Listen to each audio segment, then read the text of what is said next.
Hello, and thank you for joining PMI's Leading for Business Excellence podcast. We talk with great leaders who share their experience and what business excellence means to them. They share their inspiring stories, and this episode focuses on stories of transformation. I'm Susanna Clark, Managing Partner of PMI, the performance improvement, consulting, training and apprenticeship firm. And in this episode, I'm joined by Hayley Glasby-Ringham from KPMG, who is at a particularly interesting sweet spot of their transformation. They've reached go live, so all the hard work is done. Or is it? We talk about how to make a success, from executive buy-in to developing AI agents who provide first-line support after go live. I hope you enjoy this episode. There's lots to learn from it. Thank you for listening. So hello, Hayley. Thank you so much for joining me today. It's great to have you on Leading for Business Excellence. Thank you for having me, Suze. It's a pleasure to be here on such a lovely sunny day. Can you tell our audience a bit about you, who you are, what you do? Okay. I'm one of those people that probably has a job description that doesn't help anybody, or a job title that doesn't help anybody. But yes, I'm Hayley. I work at KPMG, and my current official title is as Associate Partner, and I head up what is known as our Enterprise Portfolio Group, which, as I say, probably doesn't help our listeners all that much. But what that really means, I'm doing two things at the moment for the firm. One is we've just been through a major transformation, as you know, and we're still in hypercare of that, where we've changed a lot of our core operating systems, reviewed all of our processes. So very much a business-led transformation enabled by technology. So I've been helping make sure all of our operational teams are ready for that change and ready for the go live, but also ready to take ownership of that solution going forward, working with our wider business to evolve that solution and to drive the benefits from that. At the same time, as you know, we've recently merged with our Swiss practice. So our UK and Swiss practices have come together as one group, one organisation. So we're also looking at how do we manage that and drive our business forward and drive business excellence across both countries, and how do we do that at the same time as continuing to evolve and drive the changes we're wanting to make in the UK as well. So that's my focus. I've had quite a squiggly career path, as I say, to get here. I actually started life in FMCG. So I started as a graduate at Nestle in supply chain and procurement. I think I bought everything there is to buy: packaging, ingredients, marketing, things, everything from calculators to custard, and all the things in between. And then progressively moved through the supply chain for Nestle and then for Kraft Foods, both in Europe and then over in North America, and finished my time in FMCG, really heading up the customer supply strategy in Kraft Foods in North America. And then joined KPMG in our consulting business nearly 20 years ago now, my goodness. And I joined our performance improvement, operational excellence consulting practice, working with clients across a number of different industries, retail, oil and gas and others as well, before I switched focus to make KPMG my client. And again, I've done a number of roles internally. I spent a number of years helping to transform my global advisory business, and actually transforming the way we advise to our clients, making sure that all of our advisors across the globe have the processes, the methodologies, the insights, so that they could work effectively with our clients and really add value to their businesses. And then about 3-4 years ago, I moved back to focus on the UK firm to help drive our transformation, focus on our operations and how we continue to evolve our operating model to meet the changing business needs so that we can provide the right services to our clients. So yes, that's me, very wiggly. I guess the common thread through that wiggle, if you like, is I've always gone where's the next problem, or where's the next opportunity? You know, where do we need to do something different? And so I've taken that thread with me through all of my roles, I think. Which presumably then led you naturally into the sort of business excellence element. Indeed, yes. So always being curious about what next, what could we do, what's the art of the possible, and how do we make it happen, if you like. So help me just get a little bit more context about this current project that you've been on, and I'd like as well, just to help me understand, is it a transformation, or do you see it as an evolution? Which do you think it is in this? So the program I've just been through would be what I would call transformation with a big T.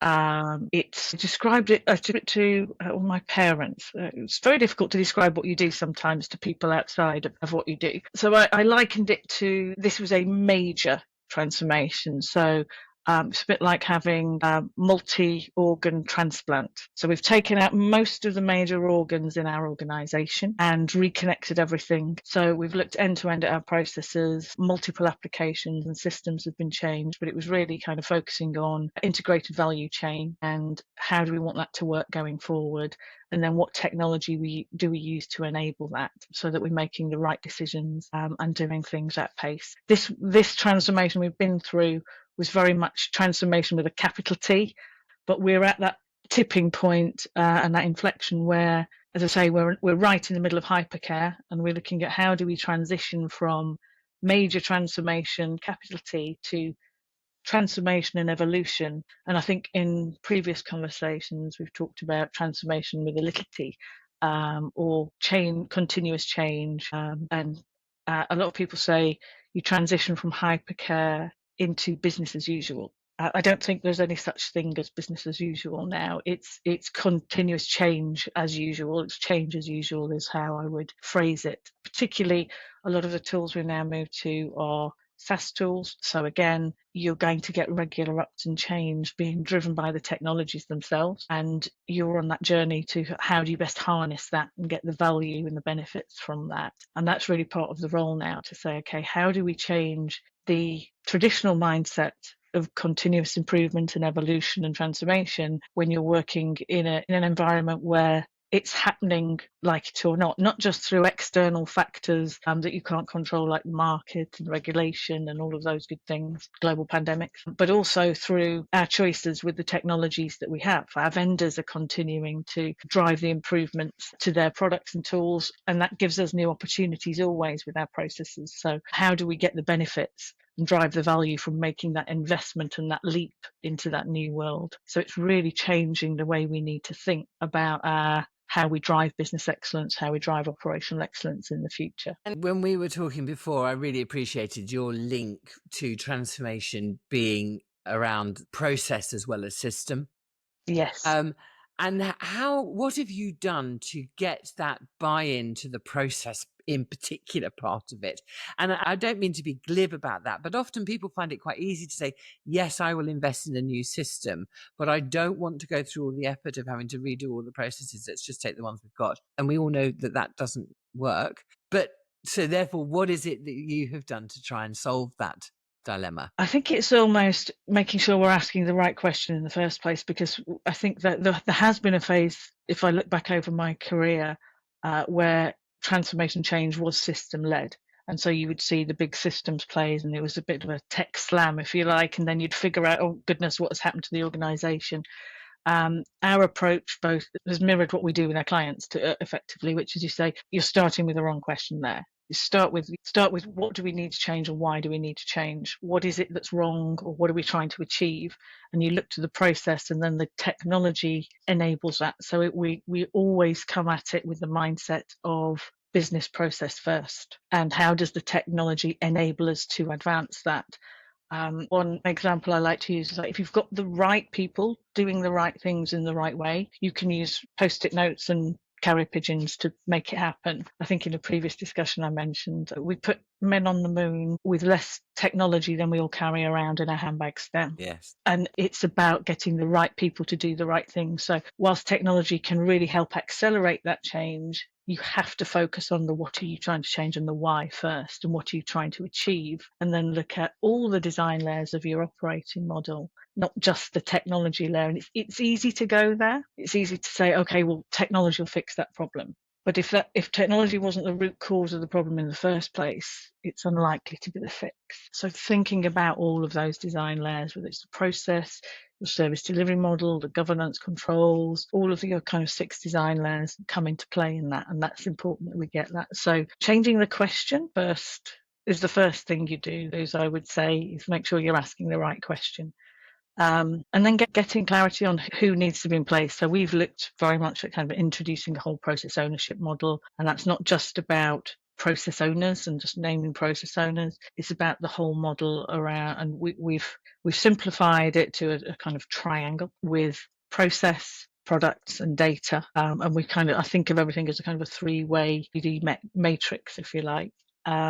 And how do those come to play? So we've got, it's not just one system, one solution in the product space. We've got multiple technologies that all work together and integrate together, and the data flows through those end to end through different processes. So it's how does the interplay of the process, which is where we're trying to drive the outputs, how does our data flow through those systems to enable those processes, and actually making sure we're thinking about the impacts from all three sides is really important. So identifying the right people in each of those domains, and in the process space, it's not just about the process owner, it's about our process delivery leads, it's about the process execution teams, it's about the end users and the businesses who are the customers of those processes, and making sure we've got the right people in the right roles across that whole organisation as a whole ecosystem. And we're still on the journey of that, but I think starting to identify and say, like, these are the people that need to connect, these are how we need to connect and engage. Because actually, as I say, the solution we've just implemented is a very integrated system. So we had more standalone processes, which enabled, in some ways, a bit more autonomy for each of the process areas to do things. But as soon as you start to integrate those things together, a change here can have a consequence down there. And getting the right people to know that they have upstream and downstream connections now. Yes. And understanding that a change they might want to make needs to be considered within a more integrated ecosystem is a journey for everybody to go on. And the buy-in and I guess the sponsorship at a senior level, what have you asked of that exec team and the senior leadership teams? What have you asked of them? So it's a good question, actually. So I think it's a series of questions that you have to ask them, and I think it's about, when you're engaging with that senior leadership, what are the right questions to ask at the right time, and actually what are the questions they're asking of us. And I think what we're asking them for is the sponsorship and the leadership, and to help drive that mindset shift. We've had to do it in a way, as you know, you can talk to some people about continuous improvement, and you can get into detail around DMAIC, Six Sigma, and all of these concepts. But if you go out and start talking to an exec leadership who have very different roles and responsibilities, who come from different backgrounds, it will land with some and it won't with others. Yes. So actually, what I'm asking for, and actually it has to be framed in a world that makes sense to them. So there is no point getting into the technical detail if you're not talking a language that works for them. So actually the conversations are around, what do we need to put in place to make sure that we can deliver the value from what we've done, and from the integration with our Swiss firm, what do we need to drive business excellence, and couch that in language that resonates with them, that is going. So what I always say, and my kind of advice to people, is spend less time in your own world thinking about what you need in terms of the technical detail, and more thinking about how do you position that in a way that makes the need theirs, and that they understand why they need to have something in place, and then let them trust you to know what methodologies we're going to apply, what tools, techniques, etc. we're going to use, but focus at that very senior exec level in terms of the concept of what we're trying to do and why it's important. So for me, my simple phrase when I'm talking to our leadership is operational excellence. Business excellence is really about maximizing the value of what we've got and the resources that we've got. I'm not coming to you asking for lots of extra resources. I'm saying, let's look at what we have and how do we do more and how do we do it better. I use particularly with the transition from major program into business school, I've used the marathon analogy, which a lot of people, when they do a major transformation, get to the go live, and there's a big hurrah, there's a lot of relief, and everyone's going, we've made it, and they feel like we've reached the finish line. Whereas I have to point out to people that we actually haven't reached the finish line, we've actually just reached the start line. Transformation doesn't start, doesn't end on day one on go live. In fact, it doesn't actually start till day one. You've done a lot of, when you do a major system and process transformation, you do a lot of design work, build work up front, but until it's live, you've actually transformed nothing. But the energy in the organization changes. So your program team is very energized in the build and they're getting ready for go live and sees that as the big milestone. But the business in a lot of cases hasn't actually experienced anything. The majority of people in your business might not have even really heard about it till a few months, weeks before you go live. And actually, what do they really need to know, etc., is something you have to think through. Getting our leaders to realize, this is actually day one, not the end. And actually all the build is like the training you do for a marathon. That's why I use the marathon analogy. You think, you decide you want to run a marathon. You have the vision of that. So you go through your vision phase. This is the marathon I want to run. You can see the finish line. You can see what good looks like. Then you do all your training. You pound the streets for days. And by the way, I'm not a runner, so I probably, if you've got any runners listening, I apologise for this. They pound the streets for days on end. They get fit, they get ready for it, and then on the day, like something like the London Marathon, you don't just go straight to the start line and start running. You can be in a long queue to get to the start line. Yes. And so that's kind of when you're going through your design and then you build and then you go live and you start to run the race. So we're kind of at the start of our actual race, if you like. This is where the fun starts, but this is where you actually have to deliver the results and deliver the benefits. So spending time helping the organization realize that, and I think traditionally I've seen, both in the roles I've done transforming my own organization, but also with working with clients, it's often a mistake people make is they focus on that, what they think is day one, and as I say, they've got it as the finish line, not the start line. Yes. And so that continuous change, that thinking about how do you actually get the real value, and that's why people leave the value on the table. It's because they're so relieved to get to the day one that they kind of go, okay, and then the next shiny thing comes along. So people get distracted with the next big thing, and then they forget that they have to look after what you've got and you have to evolve. And that's why, so I say that transformation with a small t, or evolution, is really important, because that's where you actually get your value out. Yeah. I remember someone describing to me, they were using the Kubler-Ross curve. And they were describing to me, for the first time that I had heard it this way, was the stages that you're talking about really in your marathon start line analogy. And they said, actually, it's the leaders of the organization that go through this first, go through the change first, where they assimilate the idea and decide to go for it. And then behind them come the program team. So you've got your second curve, but it doesn't overlay exactly on the first. And then the program team, they assimilate and they start to do all of their stuff. And then the final group are the actual people in the organization who are affected by it. And unless we understand that we've got several changes going on and that we have to manage all of them, and we have to manage to communicate all of them really well, we will fail. Yes. And I hadn't seen it in those phases. You've described it really well. For me, that was, goodness, of course. Not everyone starts this at the same time, and certainly not in the same place. No, and actually seeing the conflict of people who started at the earlier, going, well, hang on, why don't people get it? It's like, well, it's obvious, because they've forgotten they've already been on this journey for Indeed, a while. Yes. We were running a series of roadshows in the run up to the go live to make sure everyone was aware and ready in the business, and one of our change agents was quite surprised when someone came up to them at the roadshow and said, well, tell me about this project. I don't really know what this is. But they'd been the change agent had been living and breathing the program for a long time, and was actually quite upset about how do they not know? They're just starting their journey. They didn't need to know before. And actually, we had to think very carefully about what's the right time to engage each audience. I was about to ask you exactly that, because that's the challenge, isn't it? Yes. And actually, everyone was so keen. And I remember having a conversation with some of the senior leaders quite a lot earlier, and everyone said, well, we need to get out there, we need to start getting the message out there. And I said, well, you've got to be careful. If you go too soon, everyone will be bored.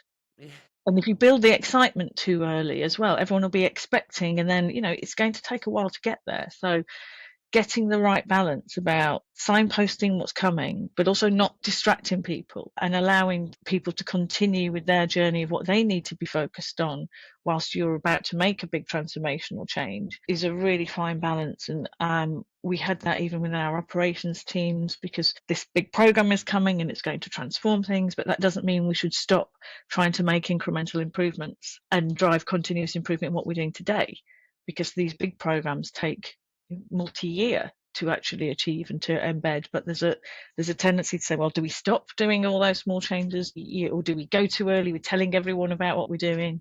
So there is a real fine balance about what's the right time to engage people, and so that they're ready and they don't feel that this has been sprung on them, but also that it's not too far in advance. And actually, my focus on operational readiness was very much about, we're ready now, and actually, if we're not careful and we don't go, then actually we're going to have to redo some things, because we're at that peak fitness. It's like, if your marathon's delayed, that's a bit of a problem as well. You don't want to do it. You don't want to start the race too early, but you also don't want to start it too late. Otherwise, people have tipped over the edge. Some people go with a central change team, and that can have challenges and be good as well. Some people go with a more local change-based team. What have you found works for you? For the program, we've very much had a hybrid model. So there are certain things we want to make sure we drive consistency on. And so for the program implementation, we've had a core deployment team, if you like, in the center that's been thinking through what are the right messages, what is the right way to engage the audience, what is the right way to build the skills and capabilities, how do we kind of build the right learning materials, etc., what's our approach for learning strategy, but then partnered very much with the business and had a extended change network in each of our areas, in audit and tax and legal, in our advisory businesses, who own the kind of the face of it into their organisation, and actually their role is to kind of be the change leads in their part of the business. And so we've provided a core central amount of information and collateral, etc., but it has to be contextualised for the businesses that they're in. And so we've had that extended network, and obviously we've got the extended network of change agents, but also supported. We're in the process of implementing a virtual change agent using AI, because the traditional model of, if I go back to the start of my career 30 years ago, I was involved in SAP implementation as a graduate, and I was a super user. It was easy to have that model when we all sat next to each other. I remember very well, you had to go and sit in a classroom-based training for several days with your binder, and you literally sat in a system and practiced. But in SaaS, you don't have that. You don't have those training environments in the same way, nor do you sit next to the person. I remember being a super user, and people would come over to me on the procurement floor and say, "Hayley, I'm stuck. How do I do this?" And I would, if I didn't know, I'd take my binder down, would go to page 573 or whatever it was, find the asset, and we would work it through. And so the change agents were very visible, and you sat next to people. But in a virtual world where everyone's working remote, or for part of the time people are working remotely, it's not so easy. And so we've got end users who are going into systems for the first time, and they can't just nudge their neighbour. So how do we use Teams? How do we use messaging systems to actually be able to connect with each other? But how do we use AI and technology to have a virtual change agent next to somebody? And how do we use digital adoption platforms like WalkMe to actually embed the information on how to do things into the applications themselves? So people don't need to go on lots of training beforehand. They open the application and it tells them what to do and guides them through it. So thinking about how you can use technology to help enable that and help people accept the change has been really important. Kind of, it still comes down to when you're trying to win the hearts and minds. Me sat in the centre in a team that people don't know is not going to win the heart and mind of somebody in our audit business or in our tax and legal practice or in our advisory business. They want to hear from their leaders. And it's really important when you go through major change that people, it's uncomfortable. So how do you make people feel comfortable with being uncomfortable? And when you're dramatically changing what someone might be doing on a daily basis, you've got to really think about that. And so they want to hear from the people they know that it's going to be okay. They want to hear from Yes. people they can trust. Not that they can't trust me, but they don't know me. So why, how do you do that? So building it into your local leadership and making sure that they are the face of it is really important for us. Mm. And so that the people feel comfortable, they can ask those questions. Say, hey, well, what does it mean for us? And they get the context, and they know they're hearing from someone who they know understands their world. And you're avoiding that barrier that sometimes appears because people have a sense of it's being done to me by people who know nothing about what I do. And if you have that local change agent, that can smooth that over. It's Absolutely. difficult to then say the same thing when Yeah. clearly they do know what you do. Yeah. And that's the other reason for having kind of a multi-layered network. So we have local leadership from the very top of the business right through to change agents at every level in the organisation who can connect and empathise with their colleagues. Actually, because again, hearing from the head of your function, the head of your business is one thing, but actually they're like, well, you haven't done this for a long time. You don't really know what it feels like to be me, but actually Fred over here knows exactly what it feels like to be me. And so actually you can tell me it's all going to be all right, but Fred can do that in a different way. So you've got to have a multifaceted approach with this and not just think one size is going to fit all. And that's the same with how you get people to buy into change. Is actually having multi-channels and multiple ways where you're trying to get the message out. And your in your training, in your communication, it's not about we're going to do it via this mechanism. You've got to look at all the different ways people like to receive information. Some people are visual, some people like to watch videos, some people like to listen to podcasts, some people just want an email that they read in their own time. So we've got to really thought about that multi-channel approach in how we execute on the change. But we're now in that phase of how do we move from big stuff to actually continuing to drive that going forward, and actually how do we keep that momentum going now? So I'd like to come back to that. I was curious when you talked about the AI change agent. I'm interested in how people have felt about that and being given an AI change agent. Well, this is something we're about to launch, so I'm actually very excited Come about back it. next week. Yes, so come back in a couple of weeks' time, and I'll let you know. But I think, and it is a bit of experiment, but we have done it elsewhere. We actually introduced AI into our policy library space, and we did that because we like a lot of firms, we have a lot of policies out there. We're a regulated business, so it's really important that people understand what they need to do, how to comply with that, what the rules are, and we did a big transformation of our policy library, and I think you might know a little bit about that from one of my colleagues who Don. He led that transformation, and it was great. But actually, we didn't have AI at the time, but we now have our AI within the firm and an AI. And we thought, what else could we do? And rather than resting on our laurels and saying, okay, well, we've transformed that, isn't it great? We actually said, okay, how do we make it even easier? And that's about business excellence. Don't rest on our laurels. It's like, well, we could do more. So what else could we do now to help make it easier for people to find what they need and to find what's the right thing to do? So we brought in an AI agent over our policy libraries to actually say, so instead of people having to know what they were looking for, they could just ask the question and say, what do I need to do X? And then the AI agent will go and search through all the policies and actually come back with, okay, this policy says you need to follow these things, click here and away you go. So that was probably our first dabble, if you like, in this space. And I think it's been really, really useful because people have seen it as a great way, because there's lots of information. Sometimes there's almost too much information. Yes. And it actually, AI can help ingest all of that and come back with a nice, simple, this is what you need to do. And I think that's what we're expecting with the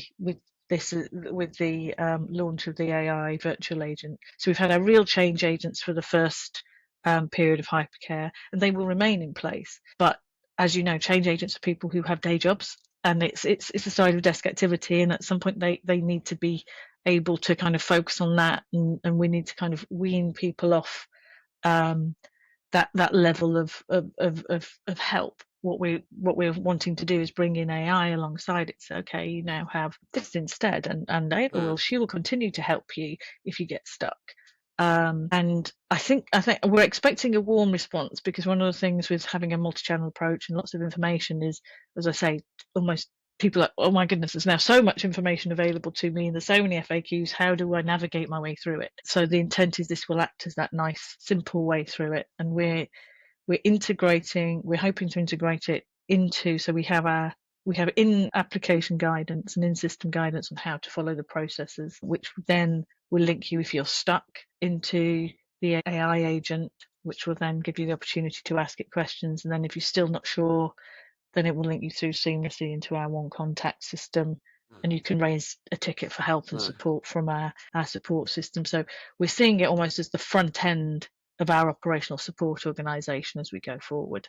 So we've as part of this transformation gone right back to basics in terms of how do we help people get things right, and sort of re-engineered our entire integrated support model and put technology much further up front, which might not sound revolutionary to a lot of people in like a customer service background, but guiding people, but it starts in the system in the moment. So we have our digital adoption platform that's built into the system that is literally guiding people through the process, and then that links them seamlessly into the AI over our knowledge base. So what we find is people get really frustrated with FAQs and having to go and find things. They miss that step out. So if anyone's in implemented support organisations, they'll understand this. People usually try and get through the FAQs as quickly as they can. They want to raise a ticket at this point. Yes. I'm stuck. I don't want to. I want to speak to someone.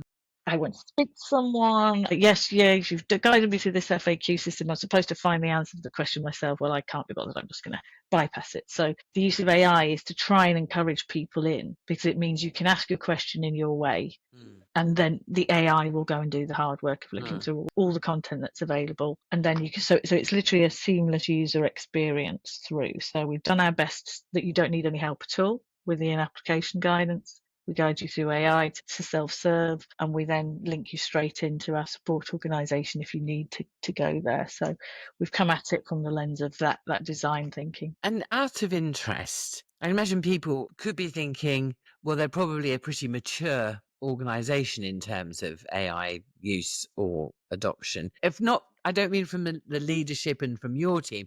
I mean from the user base this is going out to. How mature would you say they are? They're probably more mature than me. Our organisation, I think someone said the average age of people in our organisation is, I think, 27. So we have people who aren't scared of technology, but we have a real breadth of people, and so we've got to be able to get across to everybody, and people are kind of experimenting in different ways. I think, like in the world as a whole, I think you've got people who have leapt on AI, are out there using it for pretty much everything, and then you've got people who go, no, this is the way I do things. So I think we've got a very mixed bag.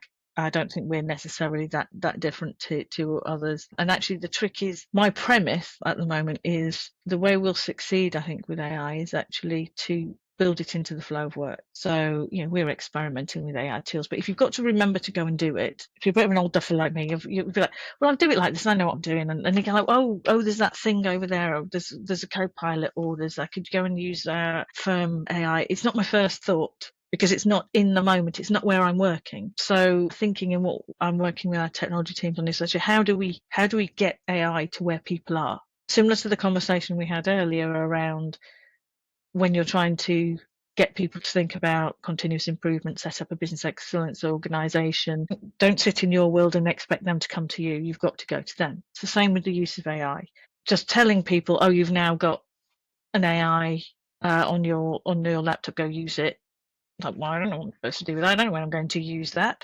I've always done it this way. So how do you get people, if we get it right, people won't necessarily even realise they're using AI. And I don't mean that in a sneaky, we don't want them to know, but we don't want anyone to worry about it or be fearful of it. But you can actually use AI in the flow of work to do some of the hard work for you without it having to be a conscious decision. Yes. And an example that we're looking at is like when people get to the point of going, I'm raising a support ticket for help from our operational teams, we can use AI to help them raise better tickets. And I know that sounds a bit daft, but actually people don't know what makes a good ticket. So then you find friction in your support organisation because someone will fill in a ticket saying, I can't do X. but they haven't explained really enough about it for the receiver of that ticket to go, okay, I know what your problem is, I know how to fix it. So then they bounce the ticket back to the user who's already annoyed because they can't do what they want to do.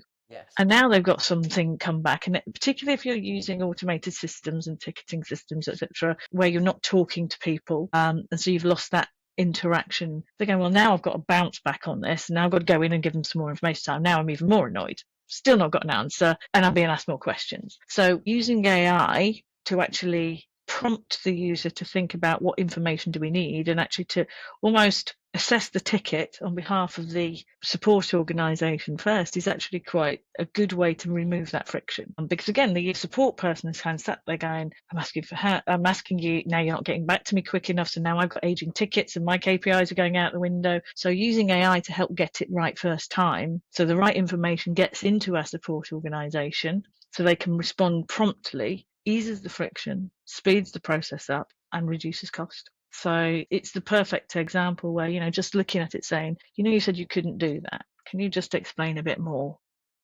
Or Yes, absolutely. can you say where you are, where you started that? And it can assess the quality of the information that's being provided. So I think use cases like that where people are nudged and prompted by AI, but don't really think, oh, I'm using AI as such. Your AI is just there helping. I think self-service used to get a really interesting reputation because there was no service related to self-service. It was just sort of fill something in and off it went, and people felt it went into a void. You're absolutely right that the AI doing the initial analysis of what has been submitted, particularly in this sort of ticket environment, is an excellent example of adding value. We were talking earlier on about the needing to add value, needing to be able to demonstrate what the value is and how we connect that to the work that we're doing. Yeah.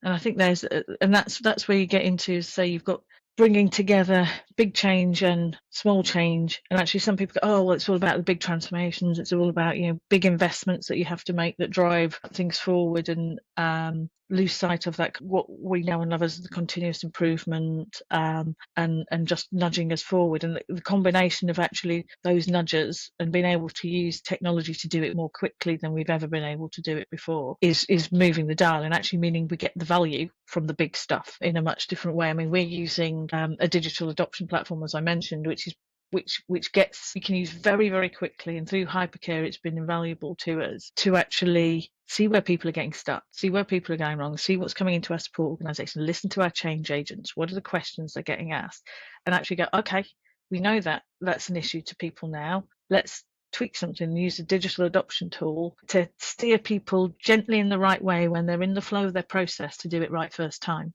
so they never have to go to support. So as soon as one person has a learning experience, we can act very quickly to make sure everyone else knows what to do. So we don't end up with multiple people that are frustrated or don't know what they're doing because we've actually put that nudge into the system, or we've put a little bit of guidance that says, when you fill this field in, this is what we really mean. And some of these tools are invaluable to help us with getting that out quickly, and so you get to benefits much faster if you use technology. But it's about starting always with, what are we trying to do, what is the outcome we're trying to achieve, and the user and the process and the people, and then how do you use technology to help with that, not what can technology do and what do we therefore need to change in our people. It's how do we use technology to help what we need, not the other way around. And I think in everything that you've been doing, and obviously where you are with your current transformation, the last question I'd love you to share your thoughts on,